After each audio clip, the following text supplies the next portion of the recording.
नमस्कार, मैं हूं सान्यराज पांडे और आप देख रहे हैं बिहार संवाददाता। जहां जातिवाद का बंधन हर जगह से खत्म होते हुए दिख रहा है, जातिवाद को पूरे समाज से खत्म करने में लोग लगे हुए हैं, वहीं मुन्ना शुक्ला जो है राबड़ी आवास पहुंचे लालू यादव से मिलने और वहां पे टिकट के लिए वो वहां पहुंचे हुए थे, जहां पे मीडिया बंधुओं से बातचीत के दौरान वो कहते हुए नजर आए कि हम भूमियार हैं, चमार नहीं है।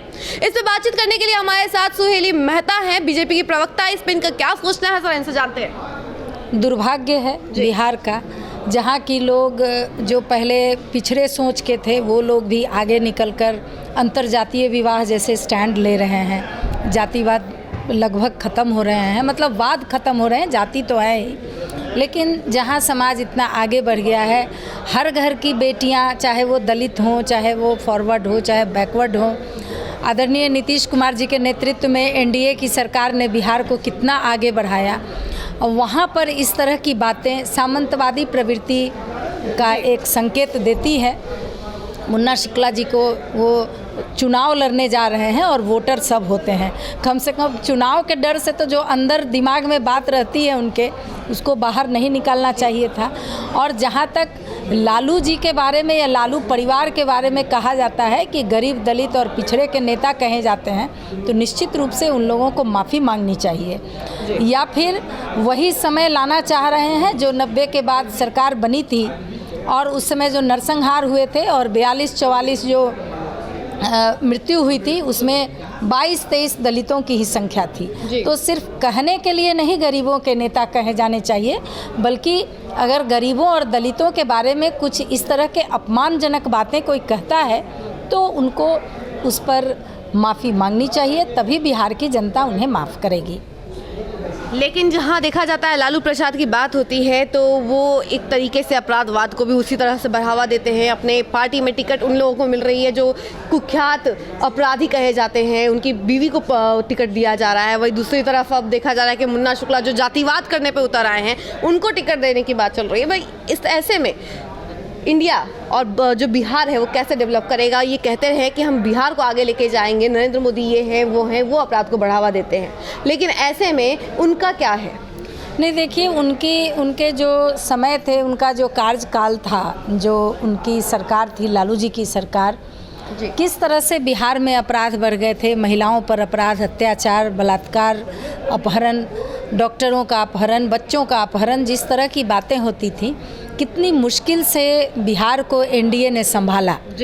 किस तरह से अपराध पर कंट्रोल हुआ, लड़कियां आगे बढ़ी, पढ़ी, नौकरी की, आज नौकरियों में आरक्षण देकर किस तरह से हर एक घर छोड़कर अगर आप देखिए तो कहीं आपको शिक्षिका मिल जाएंगी।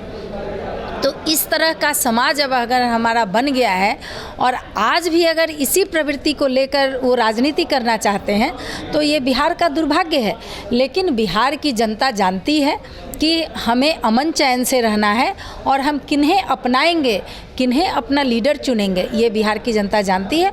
और बिहार की जनता या पूरे देश की जनता अपना निर्णय जो आने वाला चुनाव है उसमें अपना देगी। जी, यानी आपको लगता है कि जातिवाद नहीं होगा, जो लोग हैं वो सपोर्ट नहीं करेंगे जातिवाद को? नहीं, बिल्कुल, वो अच्छे नेता को सपोर्ट करेंगे, अच्छी पार्टी को सपोर्ट करेंगे, जो देश का विकास करता है, जो बिहार का विकास करता है, जो दलित, पिछड़े, गरीब, किसान, मजदूर, युवा, उसके कल्याण की सोचता है, कल्याणकारी योजनाओं पर जो बात करता है, जो विचार करता है और उसको इम्प्लीमेंट करता है, उसकी बात करेगी जनता, उन्हें वोट करेगी। जी, लेकिन वही देखा जा रहा था कि लालू प्रसाद यादव तो हमेशा से एमवाई फैक्टर पे काम करते हुए दिखाई देते हैं और एमवाई फैक्टर पे ही वो चलते आते हैं हमेशा। देखिए, वो फैक्टर लोगों के मजबूरी का फ़ायदा उठाना चाहते हैं, लेकिन कोई मजबूर नहीं है। जो MY फैक्टर हैं तो ऐसा कुछ नहीं है। नरेंद्र मोदी जी जो भी योजना चलाते हैं वो 1 अरब 40 करोड़ लोगों के लिए चलाते हैं, और जो लोक कल्याणकारी योजना है वो किसी विशेष जाति को और किसी विशेष धर्म को नहीं मिलती है। ये भी बिहार की जनता और देश की जनता जानती है। इसलिए कोई भी किसी फैक्टर को लेके अगर कोशिश करता है तो फिर से देश में भारतीय जनता पार्टी एनडीए की सरकार बनने से कोई नहीं रोक सकता है। जी, लेकिन मुन्ना शुक्ला जो है जिस तरीके से वो जातिवाद को बढ़ावा दे रहे हैं और जातिवाद के बारे में बातचीत कर रहे हैं, तो क्या लगता है कि लोग उनको सपोर्ट करेंगे? जातिवाद ही नहीं, ये लोग समाज में विद्वेष फैलाने वाले लोग हैं। देखिए, हमारी पार्टी हर जाति, अगरा हो, पिछड़ा हो, दलित हो, मुसलमान हो, हिंदू हो, सभी को लेकर साथ चलती है और देश और बिहार के विकास की बात करती है। तो ऐसे लोगों का बहिष्कार बिहार की जनता को करनी चाहिए। वो जहाँ से भी चुनाव लड़ रहे हैं वैशाली से, तो वैशाली की जनता वो समाजवादी की भूमि रही है।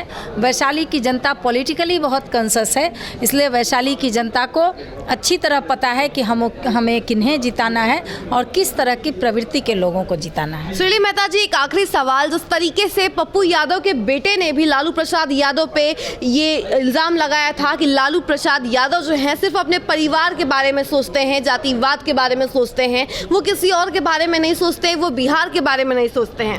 नहीं, इसमें इल्ज़ाम लगाने की क्या बात है। जो फैक्ट है वो है, सिर्फ पप्पू यादव के बेटे नहीं बल्कि पूरा बिहार, पूरा देश ये कह रहा है जो वो कर रहे हैं। इल्ज़ाम तो लगाना उसको कहते हैं कि वो है नहीं, लेकिन फिर भी हम उनके बारे में कह रहे हैं। लेकिन आप देखते होंगे कि हर चुनाव में एक उनके परिवार के लोग लॉन्च होते हैं, तो निश्चित रूप से वो अपने परिवार के आगे अगर MY फैक्टर पर ही वो काम करते हैं तो वहाँ पर अब्दुल बारी सिद्दीकी जी भी हैं। आप अगर वोट लेते हैं तो आपने उन्हें तो कभी नहीं बढ़ाया।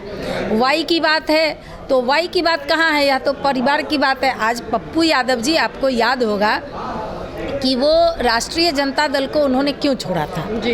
इसलिए छोड़ा था कि लालू जी के बाद अगर कोई फेमस नेता था बिहार में तो वो पप्पू यादव। लेकिन लालू जी अपने बेटे को लॉन्च करना चाह रहे थे और उसको लेकर पप्पू जी ने स्पष्ट मीडिया से कहा था कि हम ये विरासत लेना चाहते हैं, क्योंकि हम जिस बच्चे को अपने गोद में खिलाए हैं उस बच्चे का नेतृत्व हम नहीं स्वीकार कर सकते हैं। और इसलिए इग्नोर किया गया पप्पू यादव को और कहां से कहां पहुंचा दिया गया। और आज ये स्थिति हो गई कि कांग्रेस वाले का भी कांग्रेस वाले भी उनके लिए कुछ नहीं कह पा रहे हैं, क्योंकि लालू जी नहीं चाहते हैं। और लालू जी एक राष्ट्रीय पार्टी कांग्रेस को भी दबा कर रखे हुए हैं और ये जो चाह रहे हैं वही महागठबंधन में हो रहा है।